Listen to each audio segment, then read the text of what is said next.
Well, let's discuss the implications of all this. Joining us now from Washington is Joel Rubin from the National Security Network. That's a think tank with close links to the Obama administration. And we do also have from the Council on Foreign Relations another think tank in New York by Micah, Zenko. Joel Rubin, so is this no-fly zone going to work? Well, it's certainly a step in the right direction. This no-fly zone has been created through multilateral action based upon a request from the region after taking an assessment of the facts on the ground. What we've seen in the last several weeks is that Gaddafi has ignored previous UN resolutions, the 1970 resolution calling for a ceasefire. So it's clear that more action needs to be taken to prevent the refugee crisis and the humanitarian disaster that he's trying to create. Micah, Zenko, there is consensus, it would seem, certainly, but is that going to be enough to deliver an effective response to prevent civilians being killed? Well, if you look at how civilians have been killed in Libya, it is not with air power.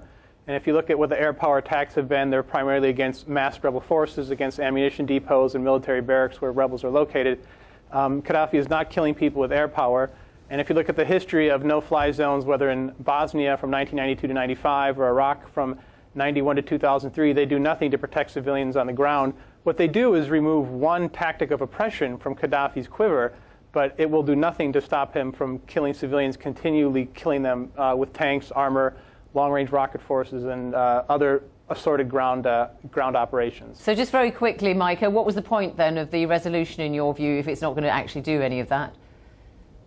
That's a very good question. I'm not clear what the point of the resolution was. I mean, there were multiple objectives that people have stated. One is, the sort of minimum, which is protect civilian populations. The second objective is to somehow alter the military balance on the ground between the rebels and the Gaddafi regime. And then the third is the most maximalist objective, which is regime change. But the one thing all people agree to is minimalist tactics, and that people don't want to put boots on the ground, which may be required to assure Gaddafi goes. I think the resolution is useful for the other things it does, which is call upon Gaddafi to impose a ceasefire, to reinforce the arms ban, but the no-fly zone alone will not protect civilian I'll come back to you, Micah, but let me just go to Joel Rubin. So you hear a great deal of skepticism there. Certainly, and there's a reason to be skeptical. No-fly zones are not, and nor are they being sold by President Obama and the international community as a magic bullet. But what is clear is that Gaddafi is moving and moving aggressively, and as the president said today, he will show no mercy. So something needs to be done that is effective, and clearly there are strategic calculations being made within the Libyan leadership. Just today, Moussa Koussa, the foreign minister, announced that there would be a ceasefire. It's not clear that that's being implemented, and it's not clear if Gaddafi agrees with that. The ratcheting up of pressure, this resolution includes more sanctions and a tighter look at what the individuals in the regime want to move. Very quickly, though, Joel. Very quickly, Joel, on that specific point that most civilians in Libya, according to Micah, are not actually being killed by air power, and therefore this no-fly zone is not going to help them very much. What's your response to that? Well, that's not at all clear. There are still planes flying over, and it does leave open the option for going after certain locations inside Libya from where the planes can take off. Certainly, a no-drive zone is something that countries are looking at as well, and that could have a big impact on the ground. Joel, though, Micah, are you seriously suggesting, though, that the only way to protect civilians in Libya from Colonel Gaddafi is to send in boots on the ground? Because, after Iraq, Afghanistan, nobody wants that, really. Right, which is why you eliminate it beforehand. Very similar to in March 1999, before NATO's air war over Serbia, President Clinton appeared before the American people and announced an intention not to put boots on the ground. And it took a 78-day air campaign, which has effectively razed much of Serbian infrastructure in Russia, to stop supporting Milosevic before the Serbs caved. What you're doing in this case is deciding beforehand the tactics that you will not use, but having maximalist objectives, namely regime change. So I do not think a no-fly zone will compel Gaddafi not to harm civilians. So what are you advocating? You're advocating that ground troops go in? Is that what you're saying you really want, and this resolution therefore doesn't go far enough because that's what you really want to see?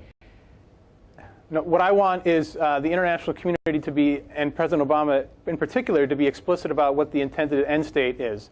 And what he said just today on television is the point of the no-fly zone is to protect civilians. historically and in every example, no-fly zones do not protect civilians. All right, okay. If you really want to protect... Yeah. You've made that point about the civilians won't be protected by air ground. Okay, let me ask you then, Joel Rubin. This isn't just about protecting civilians. Let's be clear about that, apparently. It's about regime change, and there's no point if you go to all that trouble and Gaddafi's still in power. Well, first and foremost, it is about protecting civilians, but there is an understanding that on the ground there is a force moving against Gaddafi that is looking to have some space, some protection, so that they can take the offensive again. They've been on their heels for the last week and a half.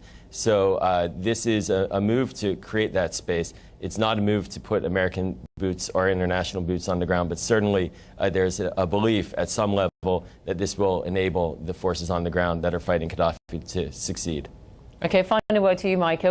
What about some kind of naval action? Because there's a long coast there in Libya where Gaddafi moves an awful lot of his supplies along there. Perhaps you could have attacks from the sea?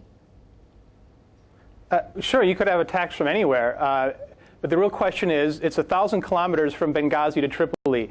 Is the international community going to provide close air support to a rebel army should it form and be effective all the way there, when Gaddafi is not moving against civilians, as he wouldn't have to be because the areas between the cities are not really heavily populated.